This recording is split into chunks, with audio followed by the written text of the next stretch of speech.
오늘 우리에게 주시는 하나님의 말씀은 창세기 46장 28절부터 34절까지 말씀입니다. 구약성경 74페이지, iWorship 40페이지 있습니다. 창세기 46장 28절부터 34절까지 말씀입니다.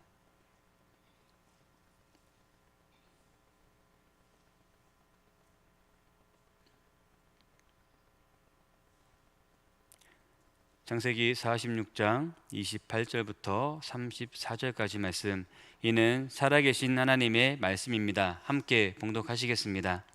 야곱이 유다를 요셉에게 미리 보내어 자기를 고센으로 인도하게 하고 다 고센 땅에 이르니, 요셉이 그의 수레를 갖추고 고센으로 올라가서 그의 아버지 이스라엘을 맞으며 그에게 보이고 그의 목을 어긋맞춰 안고 얼마 동안 울매, 이스라엘이 요셉에게 이르되 내가 지금까지 살아있고 내가 내 얼굴을 보았으니 지금 죽어도 족하도다.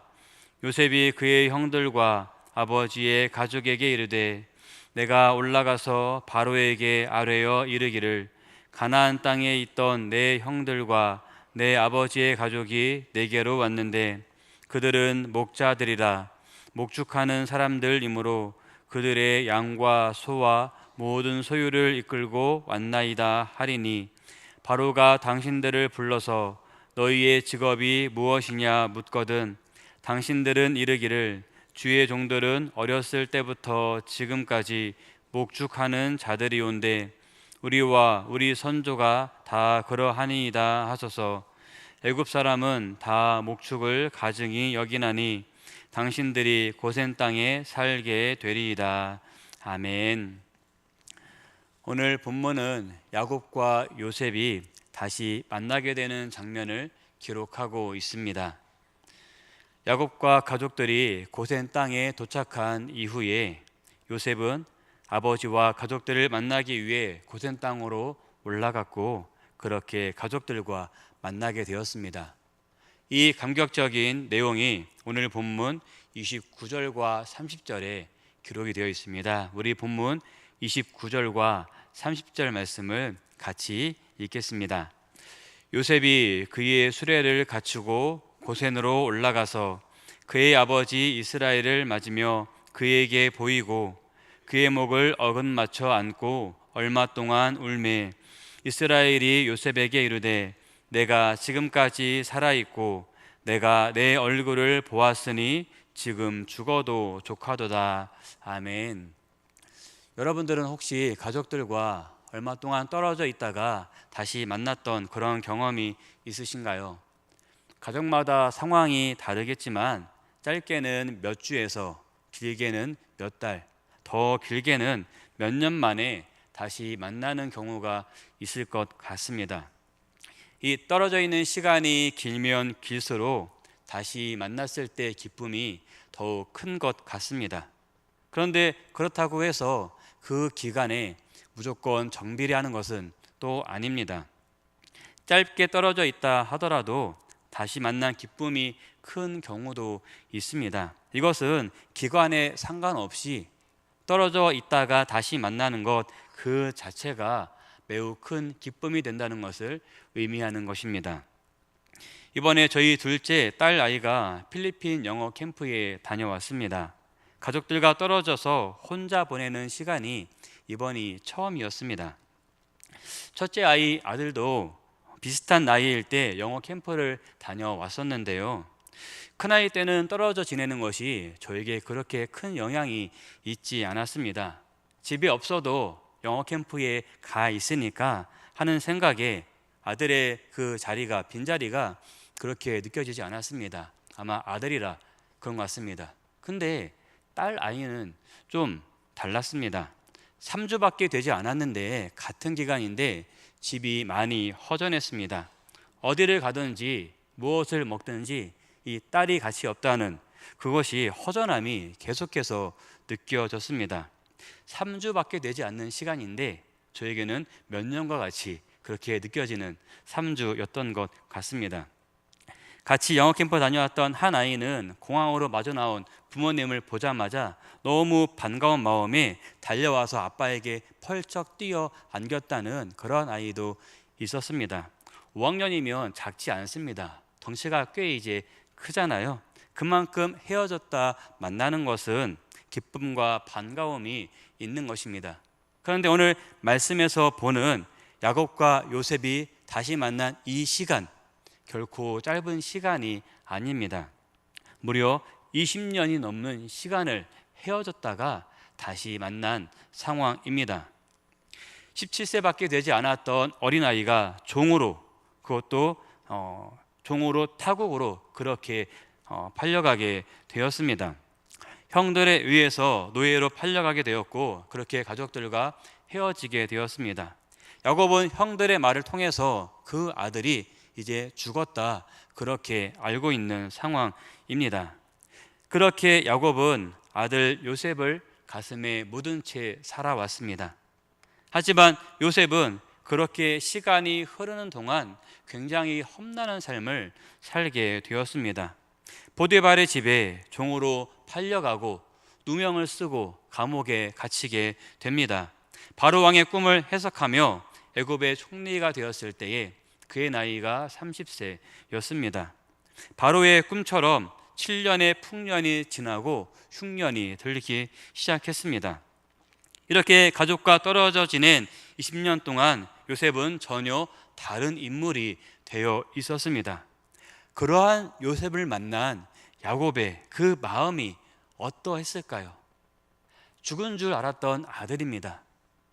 죽은 줄로만 알았던 그 아들이 살아 있었습니다. 그냥 살아서 어찌 살고 있는 것이 아니라 애굽의 총리가 되어 있었습니다. 야곱은 아버지이지 않습니까?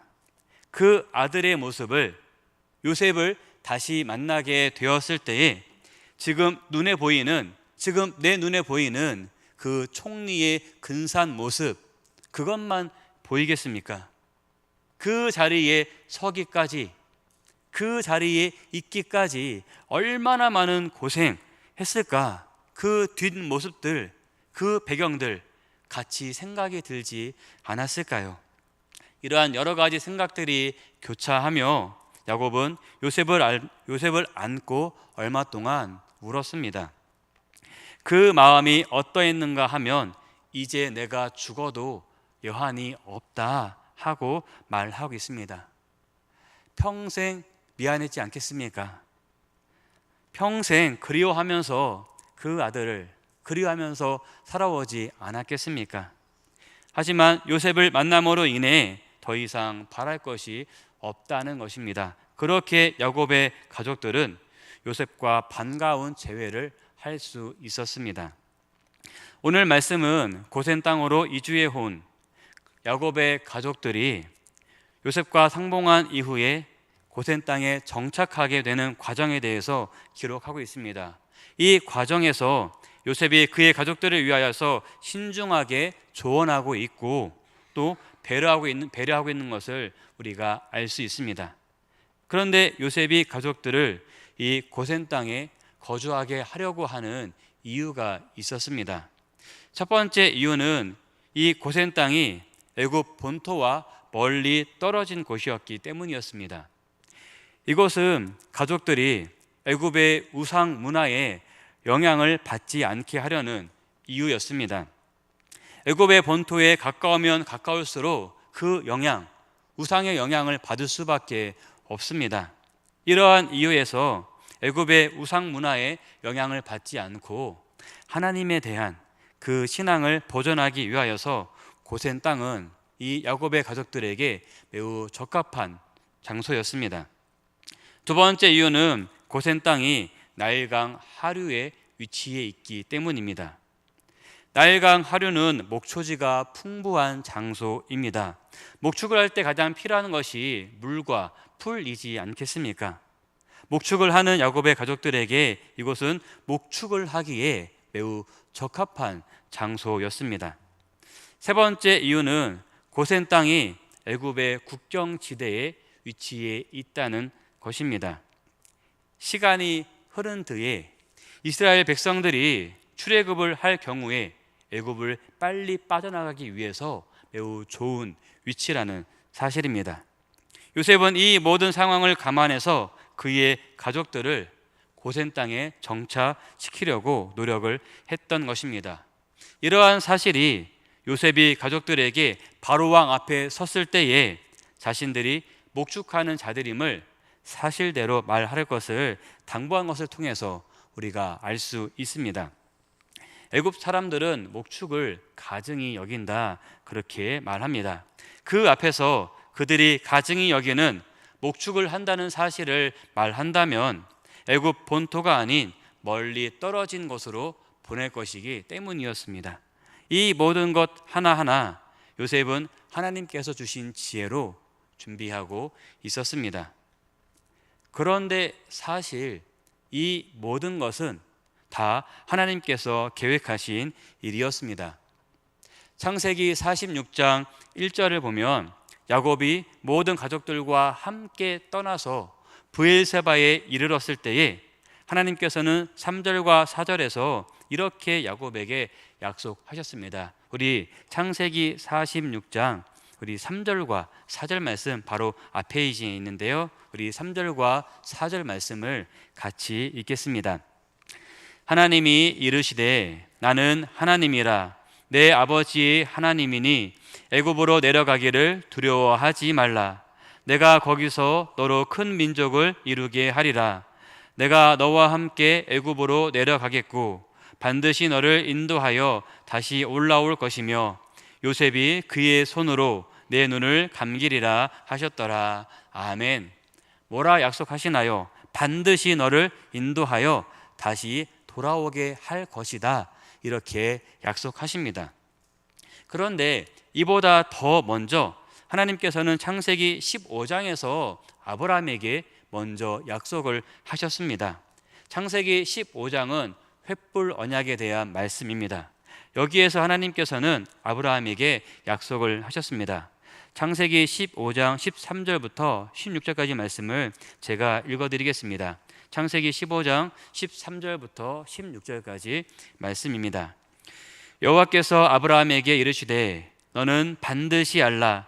내 자손이 이방에서 객이 되어 그들을 섬기겠고 그들은 400년 동안 내 자손을 괴롭히리니 그들이 섬기는 나라를 내가 징벌할지며 그 후에 내 자손이 큰 재물을 이끌고 나오리라. 너는 장수하다가 평안히 조상에게로 돌아가 장사될 것이요 내 자손은 4대 만에 이 땅으로 돌아오리니 이는 아모리 족속의 죄악이 아직 가득 차지 아니함이니라 하시더니 아멘. 이스라엘 백성들이 이방에서 객이 되어 그들을 섬기다가 하나님께서 인도하실 때에 다시 큰 재물을 이끌고 이 땅으로 돌아오게 될 것이다. 이미 이때부터 아브라함 때부터 하나님께서는 약속하셨습니다. 이것은 이미 다 하나님께서 계획하셨다는 사실입니다. 오늘 본문 말씀이 우리에게 주는 교훈은 이 모든 것은 다 하나님의 계획하심이며 하나님의 인도하심이라는 사실입니다. 사랑하는 성도 여러분, 요셉의 삶의 여정을 보면 하나님께서 인도하셨음을 고백할 수밖에 없습니다. 어떻게 17세의 어린 나이에 종으로 타국에 팔려간 작은 소년이 강대한 애굽의 총리가 될 수 있겠습니까? 이것은 도저히 불가능한 일입니다. 그렇기 때문에 이것은 하나님께서 인도하신 역사라 볼 수밖에 없습니다. 그리고 죽은 줄만 알았던 아들을 다시 만날 수 있다는 것, 이것만으로도 큰 감격인데 그 아들이 흉년의 상황에서 나와 가족들을 살릴 수 있는 그러한 인물이 되어 있었다는 것, 하나님께서 인도하시는 역사일 수밖에 없습니다. 우리의 삶은 하나님께서 인도하십니다. 아멘이시죠? 우리의 삶은 하나님께서 인도하십니다. 이미 야곱에게 그리고 아브라함에게 약속하신 것과 같이 하나님께서는 이 모든 역사를 계획하신 분이셨고 또 이 모든 것을 인도해 주시는 분이셨습니다. 우리의 삶도 하나님께서 이렇게 인도해 주실 줄로 믿습니다. 하나님께서는 이미 우리를 향한 계획을 가지고 계시는 분이십니다. 그렇기 때문에 우리의 삶 가운데 그 어떤 어려움과 고난이 다가온다 하더라도 우리는 그 속에 낙심하거나 주저앉아 있을 필요가 없습니다. 왜? 지금 우리의 삶이, 지금 나의 삶이 다 하나님의 계획 안에 있기 때문입니다. 혹시 지금 고난 가운데 계신 분이 계신가요? 낙심하지 말고 염려하지 마시기 바랍니다. 요셉의 삶을 인도해 주신 그 하나님께서 오늘날 동일하게 우리의 삶에 역사하시고 우리의 삶을 인도해 주실 것이기 때문입니다. 그 신실하신 하나님을 전적으로 신뢰하며 살아가는 우리 모두의 삶이 되시기를 주님의 이름으로 축복합니다. 찬송가